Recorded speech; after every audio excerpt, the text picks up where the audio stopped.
എല്ലാവർക്കും steel the ഫ്ലേവറിലേക്ക് സ്വാഗതം. ഇന്ന് നമ്മൾ ഹോട്ടലിൽ നിന്നൊക്കെ കഴിക്കുന്ന പോലുള്ള മുട്ടക്കറി വീട്ടിലെങ്ങനെ ചെയ്യാമെന്ന് നോക്കാം. ഇതിന് വേണ്ടിയിട്ട് നമ്മൾ ആദ്യം തന്നെ ഉള്ളി എടുക്കുമ്പോൾ കുറച്ച് ലൈറ്റ് പിങ്ക് കളറുള്ള ഉള്ളി എടുക്കാൻ ശ്രദ്ധിക്കുക. നമ്മളിപ്പോൾ ഉള്ളി എടുക്കുമ്പോൾ ചില ഉള്ളി കുറച്ച് ഡാർക്ക് ഷെയ്ഡുള്ളതായിരിക്കും, ചിലത് കുറച്ച് ലൈറ്റ് പിങ്ക് കളറായിരിക്കും. അപ്പോൾ ഈ ലൈറ്റ് പിങ്ക് കളറുള്ള ഉള്ളി വെച്ച് കറി വെച്ചാലായിരിക്കും കറി കൂടുതൽ നല്ലതാവുന്നത്. ഈ ഡാർക്ക് കളറുള്ള ഉള്ളിയാണ് എടുക്കുന്നതെങ്കിൽ അത് വഴണ്ടി വരാൻ കുറച്ച് ബുദ്ധിമുട്ടായിരിക്കും. അതുപോലെ തന്നെ നമ്മൾ ഉള്ളി മാത്രം ഇട്ട് കറി വെക്കുന്നതാകുമ്പോൾ അത് കറി വെച്ചെടുക്കുമ്പോഴത്തേക്ക് വല്ലാത്തൊരു മധുരം ഫീൽ ചെയ്യും. അതുപോലെ തന്നെ ഉള്ളിയുടെ കുത്തും കുറച്ച് മുന്നോട്ട് നിൽക്കും. നമ്മൾ സാധാരണ ഉള്ളി അപേക്ഷിച്ച് ഇതിന് കറ കുറച്ച് കൂടുതലായിരിക്കും. അപ്പോൾ അതുകൊണ്ട് ഈ ലൈറ്റ് ഷെയ്ഡുള്ള ഉള്ളി എടുത്ത് കറി വെക്കുക. പിന്നെ ഈ ഉള്ളി അരിയുമ്പോൾ നമുക്ക് കണ്ണരിയാതിരിക്കാൻ വേണ്ടിയിട്ട് ഉള്ളിയുടെ തൊലിയെല്ലാം കളഞ്ഞിട്ട് അതിന് രണ്ടായിട്ട് കട്ട് ചെയ്ത് വെള്ളത്തിലിട്ട് വെക്കുക. എന്നിട്ട് കുറച്ച് കഴിഞ്ഞ് അരിയുകയാണെങ്കിൽ ഈ ഉള്ളിയുടെ കറയെല്ലാം പോയിട്ടുണ്ടാകും. അപ്പോൾ നമ്മൾ അരിഞ്ഞെടുക്കുമ്പോൾ കണ്ണും അല്ലാണ്ട് നീറത്തില്ല. ഇനി നമുക്കിത് വെച്ചിട്ട് എങ്ങനെ കറി ചെയ്യുന്നതെന്ന് നോക്കാം. അതിനായിട്ട് ഒരു പാൻ ചൂടായി വരുമ്പോഴത്തേക്ക് ഇതിനകത്തോട്ട് ഒരു 2 ടീസ്പൂൺ എണ്ണ ചേർത്ത് കൊടുക്കാം. എണ്ണയൊന്ന് ചൂടായി വരുമ്പോഴത്തേക്ക് നമ്മൾ കനം കുറച്ച് അരിഞ്ഞു വെച്ചിരുന്ന ഉള്ളി ചേർത്ത് കൊടുക്കുക. ആവശ്യത്തിന് ഉപ്പും കൂടി ചേർത്ത് കൊടുത്ത് നന്നായിട്ടൊന്ന് മിക്സ് ചെയ്തിട്ട് നമുക്കിതൊന്ന് മൂടി വെക്കാം. തീ വളരെ കുറച്ച് വെക്കുക. ഇനി ഇതിങ്ങനെ കുറച്ച് നേരം ഇരിക്കട്ടെ. ഈ സമയം കൊണ്ട് ഉള്ളി ഒന്ന് സോഫ്റ്റായി വരും. ഇപ്പോൾ ഈ ഉള്ളി ഒന്ന് സോഫ്റ്റായി വന്നിട്ടുണ്ട്. നമ്മൾ ഈ ചില കടകളിൽ നിന്ന് വാങ്ങുന്ന മുട്ടക്കറിയിൽ ഉള്ളി വല്ലാണ്ട് വെന്ത് കുഴഞ്ഞ് നല്ല യോജിച്ചിരിക്കുന്നതാണ്. അതവർ കുറച്ച് സോഡാപ്പൊടി ഇട്ടായിരിക്കും ഉള്ളി വഴറ്റുന്നത്, അതുകൊണ്ട് അങ്ങനെ വരുന്നത്.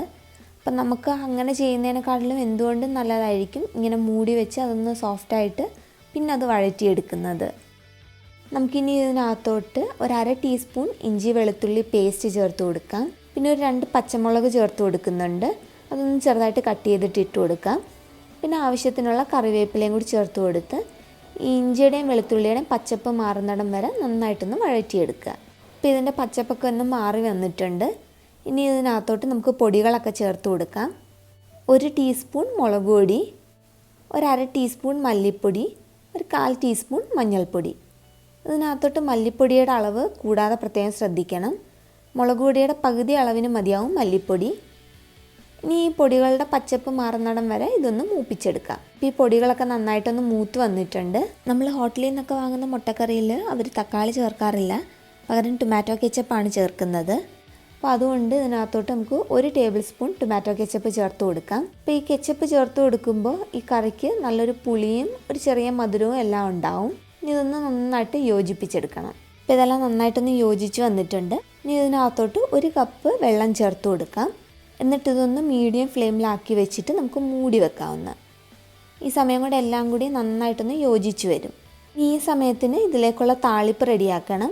അതിനായിട്ടൊരു പാൻ വെച്ചിട്ട് 1 ടീസ്പൂൺ എണ്ണ ചേർത്ത് കൊടുക്കാം. അതിനകത്തോട്ട് ഒരു 1/2 ടീസ്പൂൺ ഇഞ്ചി ചെറുതായിട്ട് അരിഞ്ഞ് ചേർത്തൊന്ന് മിക്സ് ചെയ്ത് കൊടുക്കണം. ഇപ്പോൾ ഈ എണ്ണ നല്ല ചൂടായി കിടക്കുക. ഇനി ഗ്യാസ് ഓഫ് ചെയ്ത് വെച്ചിട്ട് നമുക്ക് ഇതിനകത്തോട്ട് ഒരു 1/2 ടീസ്പൂൺ മുളക് പൊടി ചേർത്ത് കൊടുക്കാം. ഈ എണ്ണയുടെ ചൂടിൽ തന്നെ ഇട്ട് ഇതൊന്ന് മൂപ്പിച്ചെടുക്കുക.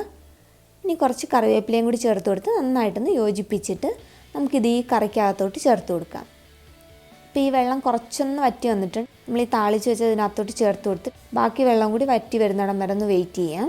നമ്മളിങ്ങനെ താളിച്ചൊഴിക്കുമ്പോഴത്തേക്ക് കറിക്ക് നല്ലൊരു ടേസ്റ്റും നല്ലൊരു കളറും ഒക്കെ ഉണ്ടാവും.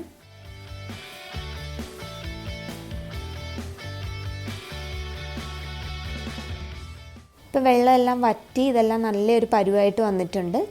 ഇനി വേണം നമുക്ക് കറിക്ക് ആവശ്യത്തിനുള്ള വെള്ളം ചേർത്ത് കൊടുക്കാനായിട്ട്. ഞാനൊരു 1/4 കപ്പ് വെള്ളം ചേർത്ത് കൊടുക്കുന്നുണ്ട്. ഇപ്പോൾ ചേർത്ത് കൊടുക്കുന്ന വെള്ളം ചൂടുവെള്ളം ചേർത്ത് കൊടുക്കണം. കാര്യം എന്ന് പറഞ്ഞാൽ നേരത്തെ നമ്മൾ ഒഴിച്ചു കൊടുത്ത വെള്ളം ഇത്രയും വറ്റിച്ചെടുത്തു. ഇനി ചേർക്കുന്ന വെള്ളം ചൂടുവെള്ളം തന്നെ ആയിരിക്കണം. നമ്മൾ ഇനി കറി അധികം തിളപ്പിക്കത്തില്ല. ഇനി എല്ലാ ഭാഗത്തും ഒരു തിള വരുമ്പോഴത്തേക്ക് നമുക്ക് മുട്ടയും കൂടി ചേർത്ത് കൊടുത്ത് ഗ്യാസ് ഓഫ് ചെയ്യാം. ഇപ്പോൾ എല്ലാ ഭാഗത്തും നല്ലൊരു തിള വന്നിട്ടുണ്ട്. ഇതിനകത്തോട്ട് മുട്ട ചേർത്ത് കൊടുക്കാം. നമ്മൾ കടകളിൽ നിന്നൊക്കെ മുട്ടക്കറി കഴിക്കുമ്പോൾ അവരെപ്പോഴും മുട്ട ലാസ്റ്റ് ആയിരിക്കും ചേർക്കുന്നത്. അപ്പോൾ മുട്ട ആദ്യം ചേർക്കുന്ന ഇഷ്ടമുണ്ടെങ്കിൽ നമ്മുടെ കറി ഒരു പകുതിയൊക്കെ ആകുമ്പോഴത്തേക്ക് മുട്ട ചേർത്ത് കൊടുക്കാം. ഞാനിപ്പോൾ ലാസ്റ്റാണ് ചേർക്കുന്നത്.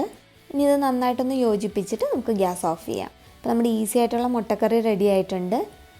നല്ല ടേസ്റ്റിയാണ്. അതേസമയം നമ്മൾ ഉള്ളിയൊന്നും വഴറ്റി ഒരുപാട് സമയം എടുക്കത്തുമില്ല.